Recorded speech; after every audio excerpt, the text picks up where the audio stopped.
আপনি আওয়ামী লীগ ফেরত আসার কোনো লক্ষণ দেখছেন কিনা? এখানে আওয়ামী লীগ ফেরত আসার প্রশ্ন আসছে কেন? আওয়ামী লীগ কোথাও চলে গেছে? এখন তো বিশ্বায়নের যুগ। রাজনীতি তো এমন একটা জিনিস, আপনি পৃথিবীর যে প্রান্তে থাকেন, আপনার যদি প্রাসঙ্গিকতা থাকে, আপনার যদি যোগ্যতা থাকে, আপনার যদি চাহিদা থাকে, আপনি সব জায়গা থেকেই তো কাজ করতে পারবেন। রাজনীতিতে এমন একটা জিনিস, এটা তো মন মগজের জায়গা। সুতরাং আমি আওয়ামী লীগ ফিরে আসা, চলে যাওয়ার কোনো বিষয় না। শেখ হাসিনা দৈহিকভাবে চলে গেছেন, পালিয়ে গেছেন, তার সাথে তার সাঙ্গপাঙ্গরা পালিয়ে গেছে, কিন্তু তারা যেখানে আছেন সেখান থেকে বসে তো রাজনীতি করতে তো তাদের কোনো বাধা নাই। কথা হচ্ছে রাজনীতিতে একটা ক্রেডিবিলিটি বলে একটা কথা আছে, বা রাজনীতিতে আপনাকে একটা নৈতিক ভিত্তি বলে একটা কথা আছে। আপনার মোরাল গ্রাউন্ডটা কী?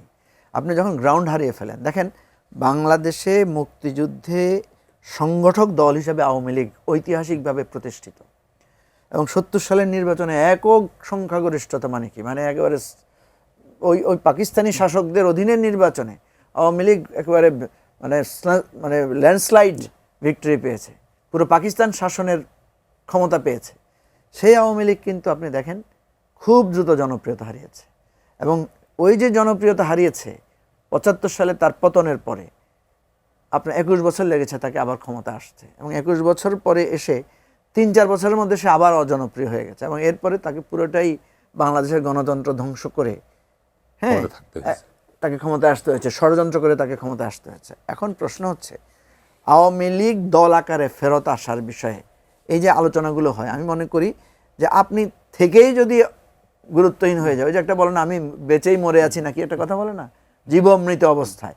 আওয়ামী লীগ তো তার লক্ষ লক্ষ নেতাকর্মীরা তো আছে, নাহলে মিছিল করছে কারা? এরা তো হঠাৎ করে আমেরিকা থেকে বা ইন্ডিয়া থেকে আসে নাই, এরা তো ছিল এখানে। এই লোকগুলাই কেন আগস্টে বের হয় নাই? আজকে যারা আওয়ামী লীগের নামে মিছিল করতেছে বিভিন্ন জায়গায়, এদেরকে আমার একটা প্রশ্ন করতে ইচ্ছে করে যে যখন তোমার শেখ হাসিনাকে মানুষ ঘেরাও করে গণভবনের দিকে যাচ্ছিল, তখন তো তোমার সাথে পুলিশ ছিল, রাষ্ট্র তোমার, পুলিশ তোমার, থানা তোমার, সব থানাগুলোতে যখন জনগণ, বিক্ষুব্ধ জনগণ এগিয়ে গিয়েছিল, তখন তোমরা কোথায় ছিলা? তোমরা দাঁড়াও নাই কেন? এ লোকগুলো তো আসলে পৌরুষত্বহীন লোক, যারা তার দলের বিপদের সময় আসে নাই। এখন সে কেন আসছে? এখন কি সে খুব আরামে তার কেন সুদিন আসছে, এর জন্য আসছে? এখনও তো সে আসছে একটা কঠিন সময়, যদি ধরে আনি নেই, তো ওই কঠিন সময় সে আসে নাই কেন? তখন তো তার সুদিন ছিল। তার মানে সুবিধাবাদী অথবা ভীতু, কিছু একটা তো হবে।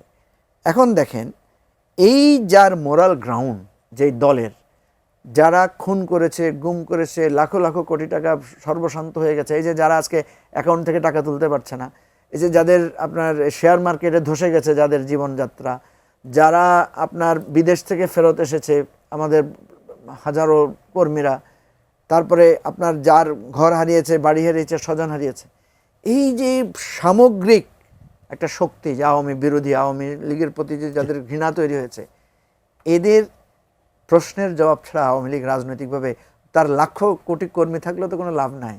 তার লাখো কোটি কর্মী থাকা অবস্থায় তার প্রধানমন্ত্রী পালিয়ে গেছে, তার লাখো কোটি কর্মী থাকা অবস্থায় তার কর্মী, তারা সব আত্মগোপনে চলে গেছে। এই যে জুলাই অভ্যুত্থান হলো, একটা আওয়ামী লীগের নেতার প্রাণ গেছে, বলেন একটা উল্লেখযোগ্য নাম বলেন, একটা উপজেলা পর্যায়ের আওয়ামী লীগের নেতার নাম বলেন যে লড়াই করতে গিয়ে মৃত্যুবরণ করেছে, যে জনগণের মুখোমুখি দাঁড়িয়ে সে হয়েছে, একটা নামও তো পাবেন না।